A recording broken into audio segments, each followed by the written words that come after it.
طاووس نينك اللي يراه تابعي وين طاووس بن كيسان لأورنجر وحول ليه وورنيا نبى وحول ضليبو يري أفر ويل بودله مركاسو حنون سنة أضيق بحنون سنة أضيق مركو حنون سنة أفرتي ويل ميت كم ده هذا الله وحول يري لبا أمان مدين كدونيا أضيق إنا فرت إنا إنك قاعد يعني كرجوجي سيء قدنتي سيء يعني جراجنتي ستمريزنتي سيء إنا دين دايو oo dhaxalka ina ila qabsan hadhow waxa alla wixii asaga uu ka tagaana qaadanay wa imma inaan aniga ii daysaan oo maanta anu aan odayga kor joogo oo gadgadiyo oo ilaa uu dhinac uga dhacayo dhaxalkiisana aan waxba ku yeelanin labada mid yeelabo hada dhaxalka ka qadninkee yeelayo odayga xoolo ka tagayay xoolaha nin walba ka qadninka yeelayo way waxa la yiri adigu odayga kor joog oo gadgadi oo intuu ka adu dhinto kor joog adigu dhaxalkiisana ka qad hadaaba sida rabto waa looga kala tagay awal wuxuu rabay in loo daayo moogtay marka odaygii buu iska kor joogtay oo deena walba baari buu haay wuu gagadistay odaygii oo uu kor joogay oo waxa la mari karay buu la maray odayga waa dhintay famaad markuu dhintay halkaas uu ka baxay de shaqul kuma yeelan dhaxalkii qoladii kala saddexdii kala baa iska qaybsan ninkii ru'ya loogu yimid baa ru'ya lagu la hadlo markaas waxa lagu yiri intii makaana kada ورماشات بلا انت تكتو فخذ منها يعني 100 دينار بقول دينار كقاده ماشات هاشا هبله تغو بقول دينار ارد كقاده بقول ذهب هو marka asaga waa sheekay qolto waxaan iribiyaa fiiha baraka boqolka diinaar oo meesha aan ka qaadanayo kuwa baraka la mid tahay qaalu waxay yiraahdeen buurila ma baraka ma leh waa boqol lacag badan laakiin baraka ma leh waagu markuu bariyay buu xaaskiisii u sheegay sidaas aan arkay asaas leeyahay maxaan sameeyay halkii man lacag ka qaada leeyahay 100 diinaar markaan weydiiyo baraka ma leedahay aan waxa la yiri la baraka ma leh markaas ay tiriyo lacagta noo soo qaadiyo ku gadano on ku noolaana barakadeeda kamid ah noo soo qaadiyo lacag fa aba wudid ma qaadanayo aniga wax baraka laan leeyahay sheegay ma qaadanayo فوتيه ثانيا مر لبعض بهدنا الله إما ذهبين كل بعض إيتي مكان كذا ماشى هبلا أتجو فخذ من يعني منه وحقق 10 دنانير 10 شلين باتالك قال قلت وحاني ربي فيها بركة 10 كشلين 10 بركة لمين قالوا وحيد هذين بالله ما بركة ماله واجو مركو بريب وهذا حاس كيس وشيء ورا لحقت أنا قفكين الناس وقال أول بعد بقول كشلين أنا قفك كيسه وادي ذي هذا وحلو حن بركة لنا نقوم قادنا مرة دي صدحات باللو يمت مركزه وحلو يتي مكان كذا فخذ منه دينارا ما شاهب لي يعتقوا هل سلن وذهب كقاضي قلت وحاني ربنا فيه بركة سلن كسلن بركة لما يهي قالوا حين نعم وسلن بركة يزنك قاضي ماشي سمع مركو واقو بريانا آذي برو ماشي سلن كيف أنك سوقاتيم سلن مركا نقولي الله يمت سوقا لا آذي وحاني ربنا دوائنا كسو آذي قلنا سلن كان سوق مرة لمركو سيتغي او سيغلي waxa ka hor yimin laba xabo malay ah wada oo iiba laba xabo malay ah yaxmilu xuutayni laba kalluun buu wada waristaag balay meeqay joogan bidinaarin labadan lama kala reebay hal shilin bay joogan saas aha waa ka shilinkii qaado lawisi dinar lawisi malay buu soo qaat gurigu leeyimid markii waa la qala hada soo in malay la qala soomaha xabadii horeysay markuu sidaa u kala dilaaciyay وحاب دحتا الدر جوهر عجيب وقالها بدحتا له كي كلو دلاعي مد كلا دحتا لا اذن كدركي لو حبو جوهره وهدي قيمها اي كفديان ودم مغالده نسكيدا ايا دحيال بس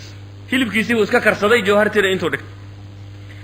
isla markaa boqorkii marka meesha xukumayay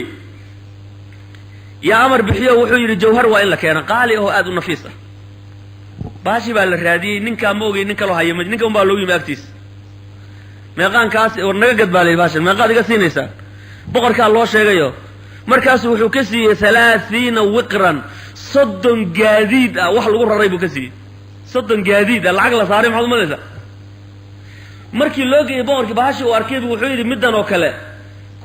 ma wanaagsano ilaa bi ukhti laha tan tulamataan hool nooceedo kala haajirtay hal raadiyo meel laga keeno xagee kale laga helay asagii baa la weydiiyay waan hayaa buu riwaatan keen baa le lacagtaa lagu laban laabayaaye markaasaa tii hore 30 gaadiida laga siiyey soo maa 60 gaadiida lacag lagu raraa laga siiyey tii labaad muxuu ku helay arrintaas biriga aabihii buu ku helay waladka iyo waalidku waa kala duwan yahay baa la yidhaah waalidku ilmahoodu markuu yar yahay wuxuu mar kasta qalbiga yacni ka jecel yahay oo ilaahay u baryaa inuu ilaahay barbaariyo inuu weynaado inuu cibrigiisu dheeraado inuu wax fiican noqdo waladkuna waalidku markay duqoobaan oo agtiisa ku duqoobaan muxuu tamaninayaa ilaahu iga astur buu leeyahay ya waalidkii cibriga ilaahu igu dheereen ma dhahayo ninkii waalidkiisu dhintay ceebtiisa ilaahay waa asture ilaahu ceebteeda astur buu leeyahay wuxuu jecel yahay inuu labada waalid xabaalo khalaas soo ma aad bay u kala duwan yihiin baa leeyahay wax isu dhow maaha waladka iyo waalidka rasuulkeenna sala allahu calayhi wasalam axaadiis badan oo la koobi karin buu birul waalidayn kaga warramay muslim iyo bukhaari waxay wariyeen saxiixaynkooda ay ku wariyeen abi hurayra saxaabiga la yidhaahdo laga warinayo nabiga sala allahu calayhi wasalam nin baa u yimid markaasuu wuxuu yidhi rasuulka ilaahayo man axaqu nnaasi bixusni saxaabati dadka yaa ugu xaqnimo badan inaan si wanaagsan ola dhaqmo si wanaagsan inaan ola dhaqmo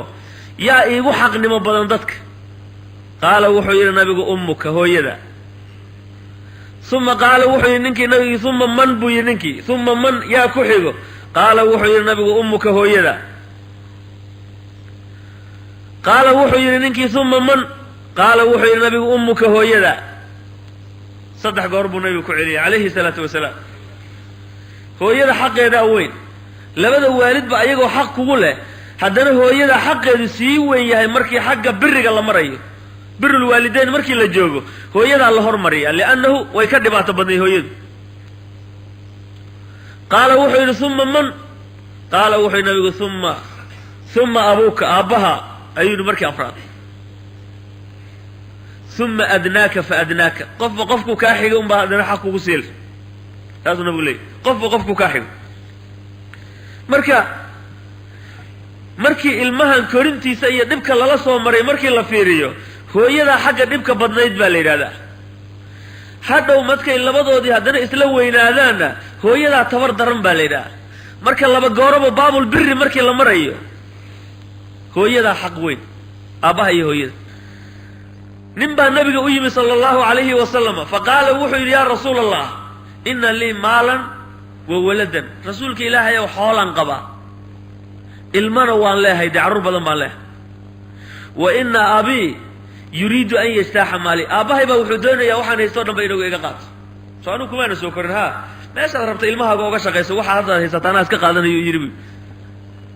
hadda anigana ilmaan leehay carruur baan leehay aabbihina waa laga yaabaa inuu asna carruur yar leeyahy dadku way yidhahdeen hadda aabba adigu haddaa carruur yar leedahay anigaba kuwa yar baa ii joogaan korinaya soo ma sidaasaad ka odhanaysa aabbaha marka wuu soo dacwoodo wuxuu rasuulka ilaahayow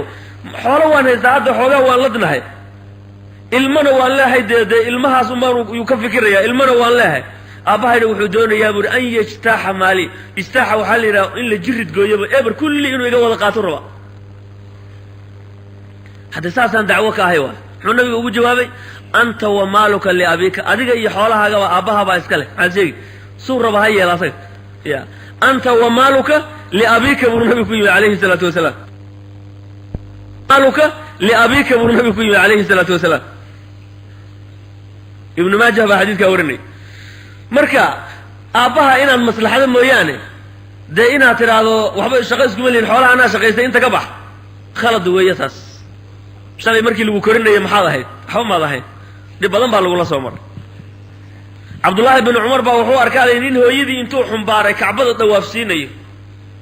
oo qofka hadduu caajiz yahay waa la xumbaaraa soo maa ama sariir baa lagu qaadaa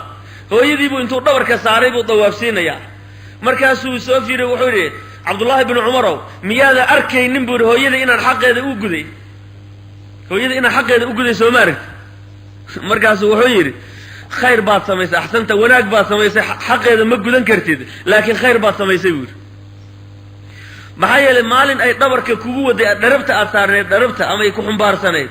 oo sidaa intaad u dhaqaaday inay dhacday ay moodday ay naxday naxdintaa keliyaada weligaa gudi karin buu yidhi haddaa intaasoo goor dhabarka ku dawaabsiisan ma gudi kartid buui laakiin wanaag baad samaysay khayr allah ku siiya buui khayr allah ku siiya waalidka xaqiisa lama gudan karo walaale xaqa waalidka wax la gudi kara maaha waxaa keliya oo lagaa rabaa inaadun u ducaysan labadaadi waalid intii tabartaada ana birigooda aad ku dadaasho inaad raalli gelin karto un isku day labadaada waalid wax alla waxay kaa rabaan qowlka iyo ficilka inaad u jilciso waay xataa yacni wixii aadan qabanayna xataa waxaa la rabaa inaad hadal wanaagsan ku tiraado marnaba hadalka ha ka hor keenin labadaada waalid oo ku dhashay waay labadii waalid oo ku dhalay ha dhibin caasi ha ku noqonin birigooda ha ka gaabinin ducadooda ku dadaal wanaagooda waad helaysaa adiguna adduun iyo aakhira labadaba waad ku helaysaa